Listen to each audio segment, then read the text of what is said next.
ہاں کہ جو مال متا جو اسباب اللہ تعالیٰ نے ایمان والوں کو دیا ہے اس کی خاص ترتیب ہے. وہ مال متا اور اسباب اس لیے نہیں دیا ہے کہ وہ دنیا کی زندگی کا معیار دنیا میں اونچا کریں کہ اب دنیا کے لوگ اونچے اونچے معیار کی زندگیاں گزارتے ہیں ہم بھی ایسی زندگی گزاریں, کہ نہ ایسا نہیں ہے. ہمیں تو یہ بتایا گیا کہ تمہارے پاس جو مال اسباب اور جو استعداد ہے اس کا سب سے پہلا استعمال اللہ کے کلمے کو بلند کرنے کے لیے ہے. اس لیے ہماری تمام صلاحیتیں جانی مالی اللہ کے کلمے کو بلند کرنے کے لیے. یہ اصلی کام ہے ہمارے ذمے کہ زمین پر اللہ کا کلمہ بلند ہو جاوے, اللہ کے بندوں کا تعلق اللہ تعالیٰ سے صحیح ہو جاوے, جس مقصد کے لیے اللہ نے ان کو پیدا کیا ہے اس کی طرف ان کی رہبری ہو جاوے. نبی کا بھی یہی کام اور امت کا بھی یہی کام, اور یہ کام خالص ان کو حقیر سمجھ کے نہیں بلکہ ان کی ہمدردی میں کرنا ہے. حدیثوں میں آتا ہے کہ حضور صلی اللہ علیہ وسلم جس کو بھی اپنی بات سمجھاتے تھے اس کو حقیر نہیں سمجھتے تھے کہ یہ کچھ نہیں سمجھتا, نادان ہے, کہ نہ ایسا نہیں ہے. بلکہ حضور تو فرماتے تھے لوگوں میں تو لوگ ایسے قیمتی ہیں جیسے سونے اور چاندی کی کانیں ہوتی ہیں, اگر ان پر محنت ہو جاوے تو یہ سونا نکل آیا.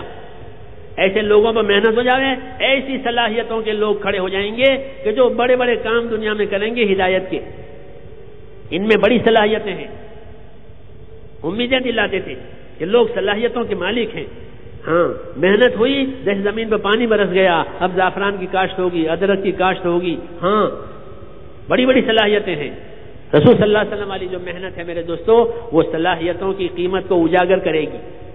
اگر حضور صلی اللہ علیہ وسلم نے محنت نہیں ہوتی تو یہ صلاحیتیں پامال ہو جاتی ہیں, جیسے زمین میں سونا ہے وہ زمین میں ہی رہ گیا.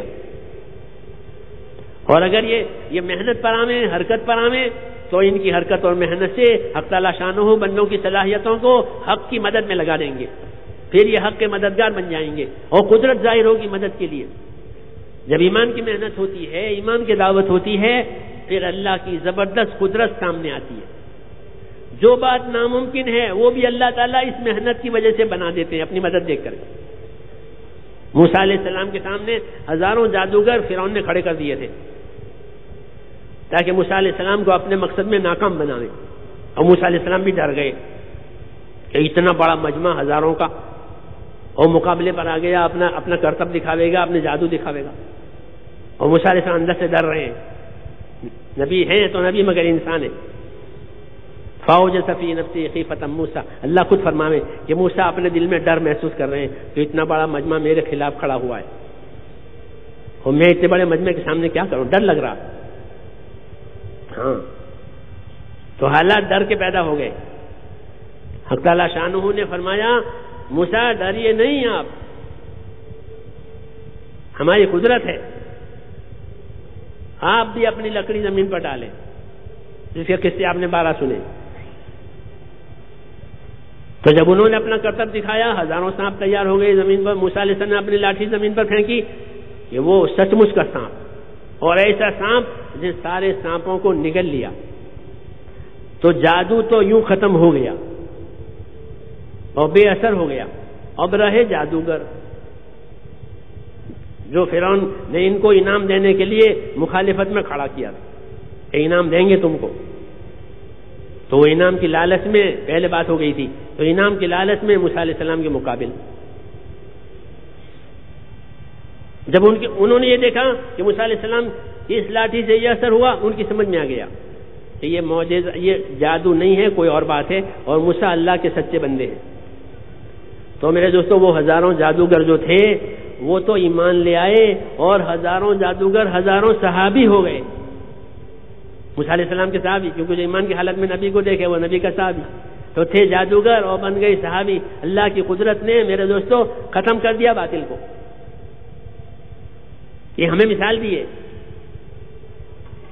ایمان کے راستے کی جو محنت ہے اس کے ساتھ اللہ کی زبردست تائید ہے, زبردست تائید. اس لیے یہ باتیں سنائی ہے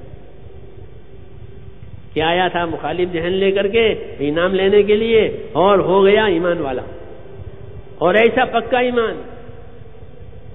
جب فرعون نے اسے دھمکی دی ہاں کہ تم سارے ایک ہو گئے تھے, تم نے میرے خلاف سازش کی ہے, سب ایک ہو, اس لیے اب تمہاری یہ سزا ہوگی کہ تمہیں پھانسی دی جائے گی.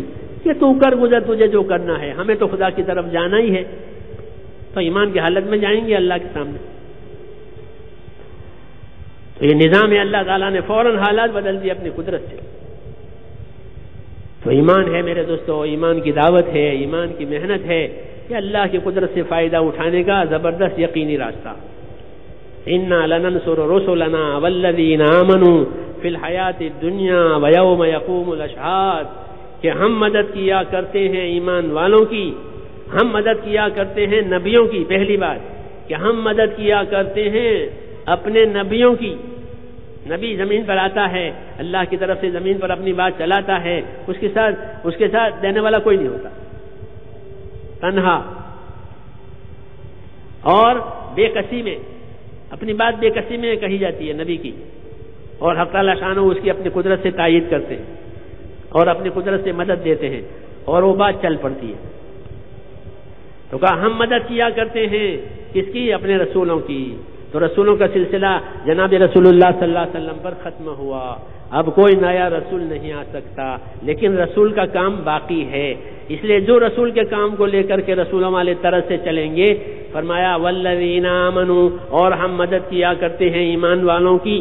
اس لیے نصرت کا دروازہ بھی کھلا ہے کہ نصرت کی جاوے اپنے دین کی، اور مدد کا دروازہ بھی کھلا ہے خدا کی طرف سے کہ اللہ فرماتے ہیں ہم ایمان والوں کی مدد